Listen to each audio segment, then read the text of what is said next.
وعلی آلہ وصحبہ اجمعین۔ علامہ البیان کے بارے میں کچھ باتیں ہو رہی تھیں، وہ بہت اہم حکمتیں ہیں جو ہمیں سمجھنے کی ضرورت ہے۔ کہ میں نے کہا تھا کہ جس طرح ہمیں قرآن کا ایک رتبہ ہے ہمارے دل میں، اس کا ایک مقام ہے، اس کی ایک عزت ہے، اسی طرح ہمیں اپنی زبان کی بھی عزت کرنی ہے۔ جو تحفہ اللہ تعالیٰ نے آپ کو دیا ہے زبان کا، اس کا کیا مطلب ہے؟ انسان گالی نہ دے، وہ اس زبان کی توہین ہے۔ جس زبان سے تم قرآن نکالتے ہو اس زبان سے گندے الفاظ نکالو گے۔ جو زبان تمہیں اس لیے دی گئی تھی کہ ایک دن تم قرآن خود پڑھ سکو، خود سن سکو اور کسی اور کو سنا سکو، خدا کا اپنا کلام، اس زبان کا کچھ احتیاط کرو، اس کا کچھ اہتمام کرو۔ اسی لیے اللہ تعالیٰ کہتے ہیں بئس الاسم الفسوق بعد الایمان، گندا لفظ تو ایمان ہونے کے بعد ہی برا ہے۔ گندا لفظ، گندا کام نہیں، گندا لفظ، گندا اسم، وہ چھوڑ دو اپنی زبان سے۔ عادت پڑ جاتی ہے، انسان غصے میں آتا ہے گندی گندی گالیاں نکال دیتا ہے منہ سے، سوچتا بھی نہیں ہے۔ اللہ تعالیٰ فرما رہے ہیں کہ یہ بھی ایک پہلے بھی کہا تھا نا کہ انسان دوسرے انسان کو تکلیف دینے کے لیے پٹائی کم، الفاظ زیادہ تکلیف دہ ہوتے ہیں۔ تو اب زبان صاف کر رہا ہے انسان، تکلیف دینے والے الفاظ استعمال نہیں کر رہا، گندے الفاظ استعمال نہیں کر رہا۔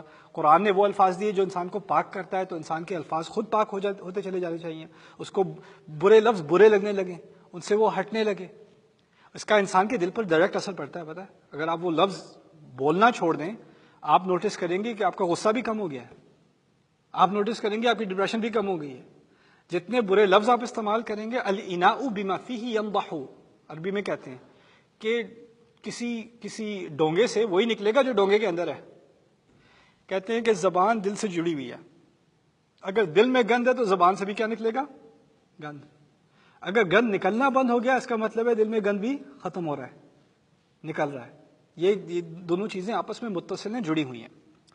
تو یہ پہلی بات تھی بیان کے بارے میں۔ دوسری بات، اللہ تعالیٰ نے یہ نہیں کہا علمہ العربیہ، اس نے عربی سکھائی۔ تو قرآن تو عربی میں ہے نا، تو تمام انسانیت کو عربی سکھانی چاہیے تھی۔ لوگ کہتے ہیں اگر واقعی قرآن میرے لیے ہے تو عربی میں کیوں ہے؟ میں تو اردو بولتا ہوں، میں پنجابی، میں سرائکی، میں سندھی، میں جو بھی زبانیں ہیں دنیا کی، بہاسا ملائیو ملیشیا میں جو چل رہی ہے زبان، سب نے تو عربی نہیں سیکھی، میرا کیا قصور مجھے عربی نہیں آتی؟ اس کے دو باتیں آپ کے سامنے میں رکھ دوں۔ پہلی بات یہ ہے کہ اللہ تعالیٰ نے تمام زبانیں سکھائی ہیں، صرف عربی نہیں سکھائی۔ وعلم آدم الاسماء کلھا، تمام الفاظ جو آدم علیہ السلام کو آتے تھے وہ اللہ نے سکھائے۔ ہم تمام کس کی اولاد ہیں؟ آدم علیہ السلام کی۔ آپ کو بولنا کس نے سکھایا تھا؟ آپ کے والدین نے۔ آپ کے والدین نے سکھاتے، آپ کو بولنا نہیں سیکھنا تھا۔ ان کو ان کے والدین نے، ان کو ان کے والدین نے، ان کو ان کے والدین نے، پیچھے چلتے چلے جائیں، کہاں تک پہنچے گی بات؟ آدم علیہ السلام۔ یعنی ہم تمام جو بول رہے ہیں نا آج، وہ آدم کے سکھائے ہوئے الفاظ ہی کی اولاد ہیں۔ زبان کی بھی اولاد ہوتی ہے، جس طرح انسان کی اولاد ہوتی ہے۔ تمام زبانیں آدم علیہ السلام کو سکھائے ہوئے الفاظ کی اولاد ہیں۔ اس سے بات کیا نکلتی ہے کہ انگریزی اردو سے بہتر نہیں ہے، اور اردو فارسی سے بہتر نہیں ہے، اور فارسی پنجابی سے بہتر نہیں ہے۔ یہ تمام اللہ تعالیٰ کی سکھائی ہوئی ہیں، یہ تمام مقدس ہیں، تمام زبانیں، ان کا احترام کرنا چاہیے۔ کسی کی زبان میں کوئی پٹھان ہے، اس کا لہجہ ہے اردو میں بات کرنے کا، ہمیں مزاحیہ لگتا ہے۔ ہمیں لوگوں کی بات کرنے کے لہجے، لوگوں کی زبانیں، ان کا مذاق اڑانا، ان کو اپنے سے نچلا سمجھنا۔ جو اردو بولتا ہے اس کو پنجابی جاہل لگتی ہے، جو پنجابی بولتا ہے اس کو پشتو الٹی سیدھی لگتی ہے۔ مذاق اڑاتے ہیں کہ نہیں؟ کوئی بنگلہ بول رہا ہوتا ہے تو اس کے لفظ کے مذاق اڑانا، اس کی دھجیاں اڑانا، یہ تو ایسے ہیں ویسے ہیں۔ میں مثالیں نہیں دے رہا آپ کو، مثالیں مجھ سے اچھی طرح آتی ہیں۔ علمہ البیان سے کیا بات نکلی ہے؟ اس نے تمام زبانیں سکھائی ہیں انسان کو۔ ہر زبان کا احترام کرنا ضروری ہے۔ اللہ تعالیٰ نے ان تمام زبانوں میں سے جن کو پہلے ہی عزت دی گئی تھی، جس طرح انسان کو عزت دی ہے، انسان کی تمام زبانوں کو عزت دی ہے، ان تمام زبانوں کے بعد ان میں سے ایک زبان کو اس نے اپنے لیے چن لیا، اپنی بات بیان کرنے کے لیے چن لیا۔ اب ہمیں عربی کی طرف آنا ہے، اس لیے آنا ہے کہ ہمیں اللہ تعالیٰ کے کلام سے محبت ہے۔ آپ ترجمہ، کبھی آپ کوئی شاعری سن رہے ہیں، آپ میں سے کچھ لوگوں کو شاعری کا ذوق ہے، آپ شاعری سنتے ہیں، واہ اوہ اللہ، آپ کا 16 سال کا بیٹا بیٹی جس کو اردو نام کی کو بلا نہیں ہے، مام are you okay? Dad are you okay? اور پھر آپ بیٹھ کے اس کو ترجمہ انگلش میں بتائیں کہ کیا تھا، مزہ آ گیا۔ جب آپ ترجمہ بتائیں گے تو اس پہ کیا اثر پڑے گا؟ What? تمہیں نہیں مزہ آ سکتا، اس کا مزہ صرف اردو میں ہی آتا ہے۔ اس بات میں جو مٹھاس ہے، اس بات میں جو مزہ ہے، جو مذاق ہے، جو اس کی اصل قوت ہے، وہ اسی زبان میں ہے. کیونکہ زبان صرف معنی نہیں ہے، زبان ایک آرٹ بھی ہے. آرٹ ہی ہے نا.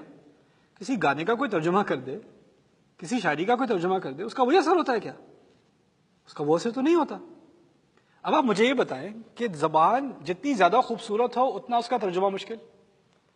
کیونکہ آپ الفاظ کا ترجمہ تو کر سکتے ہیں، خوبصورتی کا ترجمہ نہیں کر سکتے، آرٹ کا ترجمہ نہیں کر سکتے. اردو میں جو میسٹر پیس ہے وہ انگلش میں جب ترجمہ کریں گے تو وہ انگلش کا میسٹر پیس نہیں بن جائے گا. ایسے نہیں ہوتا. آپ مجھے بتائیں پھر اگر تمام زبانوں کا میسٹر پیس اللہ تعالیٰ کا اپنا کلام ہے. امام السیوطی کہتے ہیں کہ جتنا اعلیٰ خالق مخلوق سے ہے اتنا ہی اعلیٰ خالق کا کلام مخلوق کے کلام سے ہے. یعنی اگر آپ اندازہ کریں کہ ہم کہاں اور رب کہاں، پھر آپ اندازہ کریں ہمارے الفاظ کہاں اور اللہ کے الفاظ کہاں، پھر آپ سوچیں کہ چلو ترجمہ تو ہے، بات آ گئی. خیر ہے. اس کا مطلب یہ ہے کہ ہمیں اس بات کا اندازہ نہیں کہ اللہ تعالیٰ کی کلام کی خوبصورتی ترجمے میں نہیں آ سکتی. اس کا ایک خاص اثر ہے. وہ ترجمے میں آپ کو تھوڑی بہت بات تو آ جائے گی، ٹھیک ہے، لیکن اگر آپ شاعری پہ مطمئن نہیں ہوتے ترجمے کے بعد، کسی اور کے کلام پہ مطمئن نہیں ہوتے ترجمے کے بعد، اس کا ایک اثر مٹ جاتا ہے، اس کی ایک قوت مٹ جاتی ہے، اس کی ایک خوبصورتی مٹ جاتی ہے. آپ یہ کیسے اپنے اطمینان سے کہہ سکتے ہیں کہ اللہ تعالیٰ نے جو مجھ سے بات کی ہے وہ ترجمے میں بھی سمجھ ہی آ جاتی ہے؟ ٹھیک ہے. پھر اردو میں تو لوگ بڑے مزے کی باتیں کرتے ہیں، وہ جی جو سارے عربی کے لفظ ہیں اس میں تو کئی تو اردو میں مجھے آ جاتی ہے، ایسے پتہ چل جاتا ہے کیا بات ہو رہی ہے. شاباش جی، آپ کو پتہ چل جاتا ہے، آپ کو مبارک ہو، پتہ چل جاتا ہے کیا بات ہو رہی ہے. عربی میں کئی الفاظ ایسے ہیں جو ہم اردو میں آج بھی استعمال کرتے ہیں جن کے عربی میں مطلب اور اب اردو میں مطلب اور ہے. تو آپ ٹھیک ہے، آپ کہہ لیں ہاں سب سمجھ میں آ رہی ہے. نہیں، سمجھ میں نہیں آ رہی. قرآن ایسی شے ہے، ایسا کلام ہے، آج کا عرب اس کو سمجھ نہیں آتی. اس نے ٹھیک سے عربی نہ پڑھی، اس کو سمجھ نہیں آتی. میں یہ کہہ رہا ہوں کہ انسان جب ترقی کرنا چاہتا ہے نا دنیا میں، تو وہ تو غیر انسانی زبان بھی سیکھ جاتا ہے، پروگرامنگ کی زبان سیکھ جاتا ہے، میڈیسن کی زبان سیکھ جاتا ہے، فزکس آرکیٹیکچر کی زبان سیکھ جاتا ہے. اس کی ووکیبلری اتنی اسپیشلائز ہو جاتی ہے کہ وہ کسی سے عام بات بھی نہیں کر سکتا. اگر کوئی نیورولوجسٹ کی زبان میں، نیورولوجی کی زبان میں آپ سے بات کر رہا، آپ کو کیا سمجھ میں آنا ہے؟ کوئی پروگرامر آپ کے ساتھ کوڈنگ کی زبان میں بات کر رہا ہو، آپ کو کیا پتا چلنا ہے؟ اس نے 600 صفحے کا کوڈ لکھا ہوا ہے ایپ کے پیچھے، آپ کھول کے پڑھ لیں مطالعے کے لیے اپنے، آپ کو کیا پتا چلنا ہے؟ ہم اپنے مفاد کے لیے، اپنے فائدے کے لیے کیلکولس کی زبان سیکھ سکتے ہیں، بایولوجی کی زبان سیکھ سکتے ہیں. یہ تو غیر انسانی. اور پھر آف کورس جاب لینے کے لیے لوگ انگلش سیکھتے ہیں، یورپین زبانیں سیکھتے ہیں، جس ملک میں ہوتے ہیں اس کی زبان سیکھ جاتے ہیں. یہ میں کہہ رہا ہوں کہ قرآن کی زبان سیکھنا اصل میں سفر ہے محبت کا، خوبصورتی کا. اللہ تعالیٰ نے مجھ سے اتنی خوبصورت بات کی ہے، مجھے سیکھنے کا شوق ہے. جب یہ شوق دل میں آئے گا نا، یہ میں آپ کو گلٹ نہیں کرا رہا کہ جب تک آپ عربی نہیں سیکھیں گے آپ اچھے مسلمان نہیں، آپ بہت اچھے مسلمان ہیں، مجھ سے اچھے مسلمان ہیں، تسلی کر لیں. میں یہ کہہ رہا ہوں جب تک کہ دل میں محبت نہیں آئے گی نا خدا کے کلام کی، تب تک وہ سفر شروع ٹھیک سے نہیں ہوگا. اور ایک دفعہ وہ محبت کے ذریعے شروع ہوا تو اس نے خود وعدہ کیا ہوا ہے وَلَقَدْ يَسَّرْنَا الْقُرْآنَ لِلذِّكْرِ، میں نے قرآن یاد رکھنے کے لیے آسان بنا دیا. فَهَلْ مِن مُدَّكِرٍ، کوئی ہے جو تھوڑی ہمت کر کے یاد کر لے، کوئی کوشش تو دکھا دے. پھر دیکھنا کیسے زبان کھلتی ہے، کیسے اللہ تعالیٰ کا کلام سمجھ میں آتا ہے. آ جائے گا. بنیادی عربی آپ بہت جلدی سیکھ سکتے ہیں، کوئی مشکل نہیں. تو جب کہا ہے نا علمہ البیان، اس طرح اللہ تعالیٰ نے یہ قرآن دیا ہی تھا کیونکہ اس کو معلوم تھا کہ ہر وہ انسان جو اس کی زبان سیکھنا چاہے گا اس کے لیے سیکھنا آسان ہو جائے گا. یہ ہو جائے گا، یہ توقع نہیں ہے. اگر یہ نہیں کہا کہ فرض ہے، یہ ہے کہ یہ محبت کا سفر ہے. اور جب انسان کو اپنے رب سے محبت بڑھتی چلی جائے گی تو اس کو پھر خود ہی احساس ہوگا کہ میرے اور میرے رب کے کلام کے درمیان میں یہ ترجمان کیوں ہے. کوئی نہ ہو، کتنا اچھا ہو کہ کوئی بھی نہ ہو، کہ جب میں کھڑا ہوں یا کھڑی ہوں نماز پڑھنے کے لیے تو میں ہوں، میرا رب ہے اور ہم کلام ہیں آپس میں، ہمارے درمیان کوئی ہے ہی نہیں. وہ یہ ہر مسلمان کا ایک خواب ہونا چاہیے، محبت کا، اللہ تعالیٰ کی محبت سے سرشار خواب ہونا چاہیے، اور یہ خواب اللہ تعالیٰ ہم سب کو پورا کرنے کی توفیق دے. پھر آخری بات یہاں جو عجیب ایک لطیف سی بات ہے، کہا تھا علم القرآن، اور اب کہا ہے علمہ البیان. علم البیان نہیں کہا، علمہ البیان کہا ہے. اس ہو سے کیا فرق پڑتا ہے ضمیر سے، کہ ترجمہ نکلتا ہے اس نے اس کو بیان سکھایا. اس نے اس کو زبان سکھائی. میں نے آپ سے کہا تھا جب سکھانے کی بات آتی ہے تو دو تفاصیل ہوتی ہیں، کیا سکھایا اور کسے سکھایا. یاد ہے قرآن کے بارے میں کہا تھا قرآن سکھایا، کس چیز کا ذکر نہیں تھا؟ کسے سکھایا، یعنی کھلی انویٹیشن تھی. یاد ہے آپ کو وہ بات؟ اب یہاں کیا کہا جا رہا ہے؟ اس نے اس کو یعنی انسان کو زبان سکھائی، یعنی اب ایک قید سی لگا دی. پہلے قید نہیں لگائی تھی، اب لگا دی. یہ بھی بڑی خوبصورت بات ہے کہ اب کچھ آیات کے بعد نہ صرف انسان کا ذکر آئے گا، جن کا بھی ذکر آئے گا. آپ کو معلوم ہے اس صورت میں انسان اور جن دونوں کا ذکر ہے. شروع میں جب کہا اس نے قرآن سکھایا تو اس پہ کوئی قید نہیں ڈالی کہ وہ قرآن صرف انسان کے سیکھنے کے لیے بھی نہیں بلکہ جن بھی سیکھ سکتے ہیں، یعنی ہر طرح کا انسان سیکھ سکتا ہے، اور جنات تک بھی وہ انویٹیشن اوپن ہے، کھلی ہے. یہاں تک کہ کچھ جنہوں نے جو تھوڑا سا بھی قرآن سنا اور ان پر جو اثر پڑا اور پھر انہوں نے جو تبصرہ دیا اپنے قرآن سننے کے بعد، وہ اتنا خوبصورت تھا کہ قرآن نے اس کو اپنے اندر شامل کر لیا. سورۃ الجن میں، سورۃ الاحقاف میں جنوں کا اپنا تبصرہ قرآن میں درج ہے جب انہوں نے قرآن سنا.